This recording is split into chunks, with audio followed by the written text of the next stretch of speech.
ছাত্ৰ ছাত্ৰীসকল ক্লাছ 9ৰ আছামিছৰ পছন্দত ধুমুহাই প্ৰশ্ন কৰিলে মোক আজি ইয়াৰ প্ৰশ্ন উত্তৰখিনি মই দি দিছোঁ তোমালোকে ভালদৰে লিখি ল'বা আৰু যদি ক'ৰবাত ভুল হৈছে নিশ্চয় কমেণ্টত জনাবা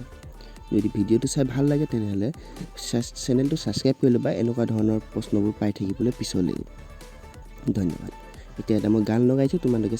গানটো শুনি আৰামছে লিখি থাকা